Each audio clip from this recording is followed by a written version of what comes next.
আজকেও কি চাল বারণ তো? লক্ষ্মীটা সারাদিন কিছু খায়নি, শুধু জল খেয়ে আছে। ছেঁড়া গেঞ্জি সেলাই করতে করতে। ভাগ্যের লিখন পার্বতী। আজ বাজারে কাজ খুঁজতে গিয়েছিলাম, কেউ কাজ দিল না। সবাই বলছে শরীর শুকিয়ে কাঠ হয়ে গেছে, আমি নাকি ভারী বোঝা বইতে পারবো না। আমাদের কথা ছাড়ো, কিন্তু লক্ষ্মীর বিয়েটা তো দিতে হবে। গ্রামের ওপার থেকে যে সম্বন্ধটা এসেছিল তারা কাল আসবে বলেছে। ঘরে এক ফোঁটা গুড়ও নেই যে তাদের মুখ দেব। আমি জানি পার্বতী, লক্ষ্মী আমার মা। ও কি এভাবেই এই ভাঙা ঘরে সারা জীবন কাটিয়ে দেবে? না, আমি কালই ধনঞ্জয় মোড়লের কাছে যাব। লোকে বলে ওর কাছে গেলে টাকা পাওয়া যায়, যদিও সুদ খুব বেশি।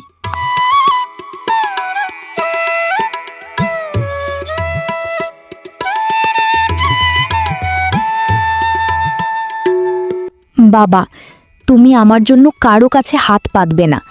আমি না খেয়ে থাকতে পারি, কিন্তু তোমার অপমান সইতে পারবো না।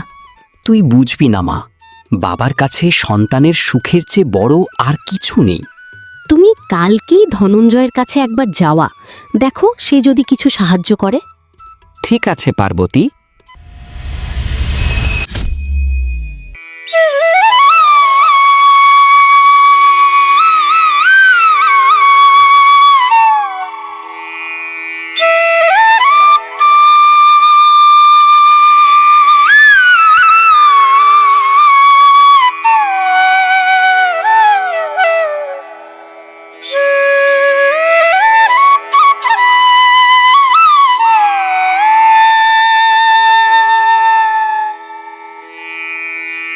মোড়ল মশাই, ও মোড়ল মশাই, দয়া করে একটু এদিকে তাকান।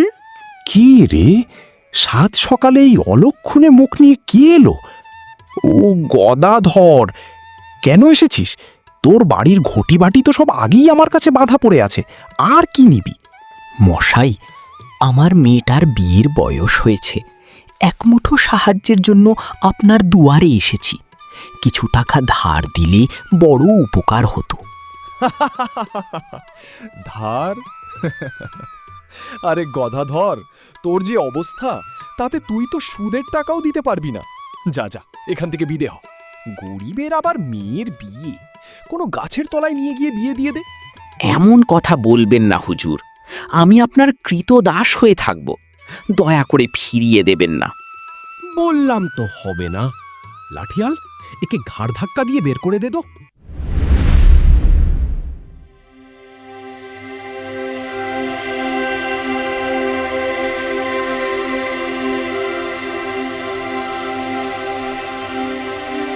আমার মরে যাওয়াই ভালো পার্বতী। মোড়ল আমাকে সবার সামনে অপমান করল। আমার মেয়েটার কপালে কি কোনো দিন সুখ জুটবে না? শান্ত হও, একবারে না হলে কি হবে? মোড়ল মানুষটা পাষাণ হতে পারে, কিন্তু ও ছাড়া গ্রামে আর কার কাছে এত টাকা আছে? তুমি কাল আবার যাও, এবার পায়ে ধরে মিনতি করো, ভগবান নিশ্চয়ই একটা রাস্তা দেখাবেন। আমি কি পারবো পার্বতী? আমার বুক ফেটে যাচ্ছে। সন্তানের জন্য বাবা মাকে কত কি সইতে হয়, তুমি আরেকবার চেষ্টা করো। গদাধর আবার মোড়লের কাছে যায়।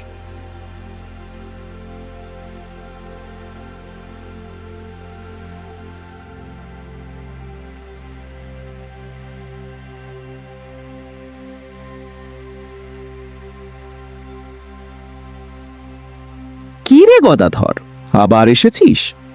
আচ্ছা ঠিক আছে, তোকে টাকা দেব, কিন্তু শর্ত আছে। কি শর্ত মশাই? আপনি যা বলবেন আমি তাই করব। 1 মাসের সময়। যদি 1 মাসের মধ্যে সুদে আসলে টাকা না দিস, তবে তোর এই ভিটে মাটি আমার হয়ে যাবে, আর তোদের সবাইকেই গ্রাম ছেড়ে চলে যেতে হবে। রাজি? আমার কাছে আর কোনো পথ নেই মশাই, আমি রাজি। ভগবান সহায় থাকলে আমি নিশ্চয়ই শোধ করতে পারবো।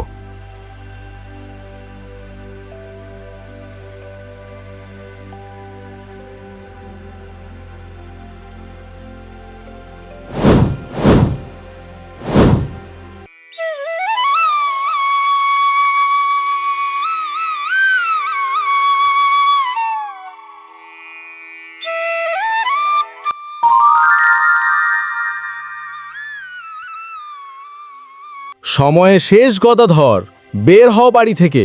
আজ থেকে এই জমি আমার। দয়া করুন মশাই, বাইরে প্রবল বৃষ্টি। এই মেয়ে আর স্ত্রীকে নিয়ে আমি কোথায় যাব? আর মাত্র 7টা দিন সময় দিন। এক মুহূর্তও নয়। গদাধরের পুটলি বাইরে ছুঁড়ে ফেলে। তোরা এই গ্রামের কলঙ্ক। যা, জঙ্গলে গিয়ে থাক গিয়ে। বাবা, কেঁদো না, চলো আমরা চলে যাই। যেখানে লোভ নেই সেখানে হয়তো শান্তি আছে।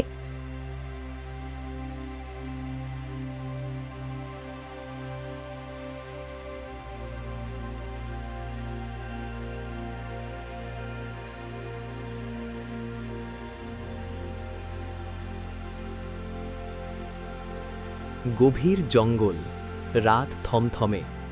গদাধর একটা বটগাছের নিচে বসে আছে। তার স্ত্রী ও মেয়ে ক্লান্তিতে ঘুমিয়ে পড়েছে। গদাধর নিজের গলায় দড়ি দেওয়ার জন্য একটি লতা তৈরি করে।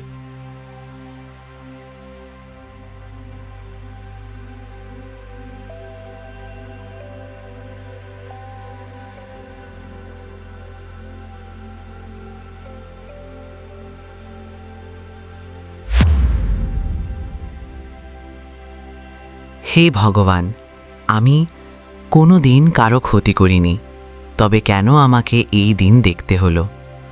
আমার মেয়েটা না খেয়ে মরছে, আমার সামনে অন্ধকার। আমি আর সত্যি পারছি না। আমি আসছি প্রভু। গাধাধর যখনই দড়িটা গলায় দিতে যাবে, অমনি গাছ থেকে এক অপার্থিব আলো ছড়িয়ে পড়ে। গদাধর, থামো। জীবন দান করা আমার কাজ, কিন্তু জীবন কেড়ে নেওয়ার অধিকার তোমার নেই। আপনি কে প্রভু? আপনার জ্যোতিতে আমার চোখ ধাঁধিয়ে যাচ্ছে। আমি তোমার চোখের জল দেখেছি গদাধর, এই জন্য আমি আমার রূপ বদল করে তোমার কাছে চলে আসলাম। মানুষের পরীক্ষা যখন শেষ হয় তখনই আমার কৃপা শুরু হয়। তোমার সততা আমাকে এখানে টেনে এনেছে। এই নাও, এই সোনার বাসরটি নাও, এটা দিয়ে তোমার যতটুকু সাহায্য হবার হয়ে যাবে। যাও, বাড়ি ফিরে যাও, মোড়লের ঋণ শোধ করো আর মেয়ের ধুমধাম করে বিয়ে দাও। গদাধর ফিরে এসে মোড়লকে সব টাকা ফিরিয়ে দেয়। মোড়ল টাকার স্তূপ দেখে অবাক হয়ে যায়। আজ আমাদের ঘরে লক্ষ্মী এসেছে সত্যি করে।